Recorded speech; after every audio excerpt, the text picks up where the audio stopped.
Chris! First time out. Sorry, I was late. What a scoop! What?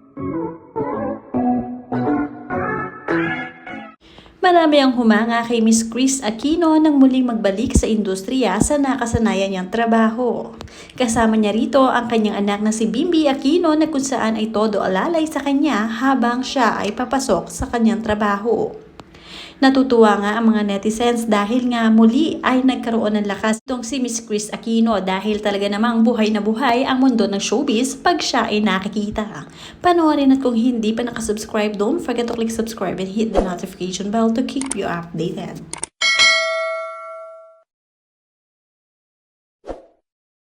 Ipinakita rin nila kung paano nga pinaghandaan ni Miss Kris Aquino ang moment kung saan sasalang ulit siya sa red carpet at sa entablado.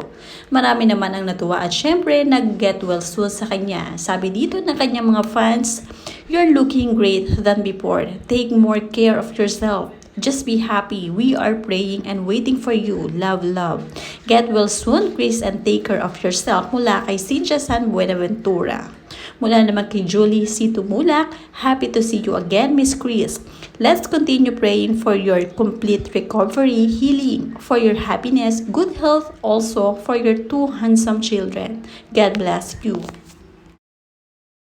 Ikinatuwa rin ng mga netizens ang todong pag-alalay ni Bimby sa kanyang mami Kris. Talagang pinapakita niya kung gaano niya kamahal ang kanyang mami.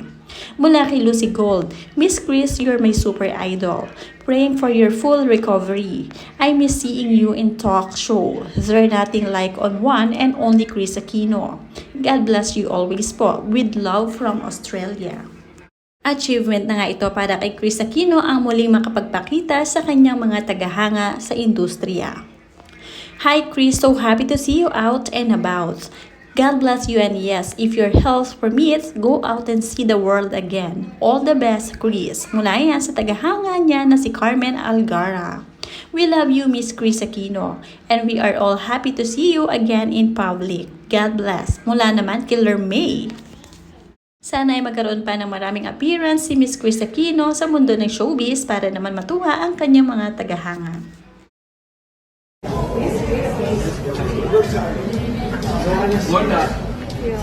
Chris! First time out. Sorry, I was late. What a scoop! What? Very late, but it's okay. Where's the microphone? Waiting upstairs. Upstairs.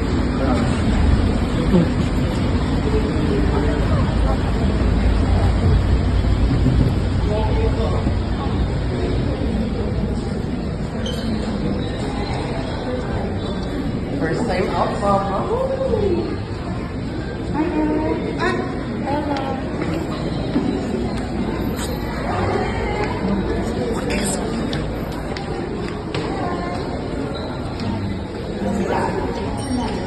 Hi, Arby. Hello. Tita Joanne. Hi, Tita. Hello. Very close to you. Oh, happy birthday. How Yeah, uni. Feeling ko interest to the doctor and all. Yeah. And then si Doctor. Yes, ma'am. And then ikaw.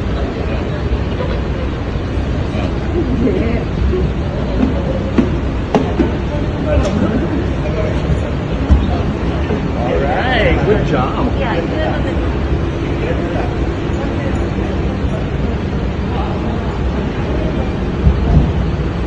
Samantala, matapos naman ang TV appearance ni Miss Kris Aquino ay sinorpresa naman siya ng kaibigan na si Kim Chu na talaga namang mahal na mahal itong si Kris Aquino at hindi talaga kinalilimutan.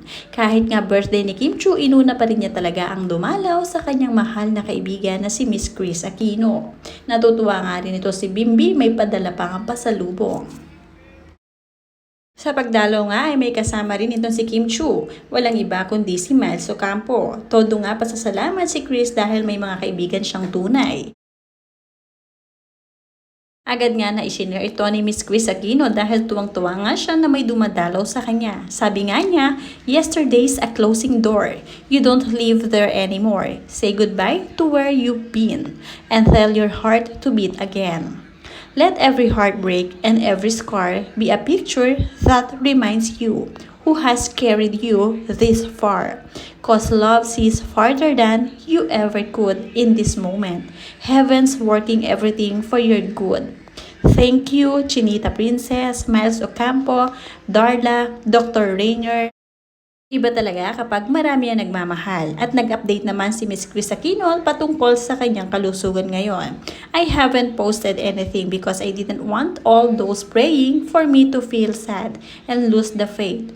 May I clarify, I'm not yet fit to work because I'm very underweight, 37 kilos or 82 pounds.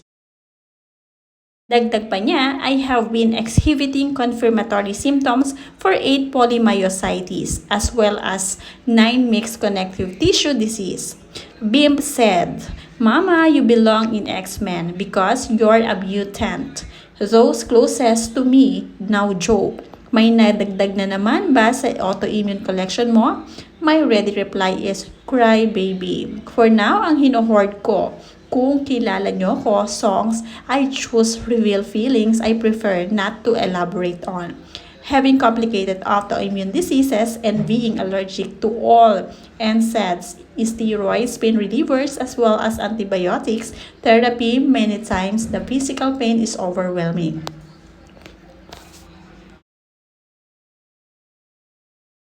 I've always been honest with you, all of you. For some time now, I have been single. No boyfriend, so clearly no fiancé.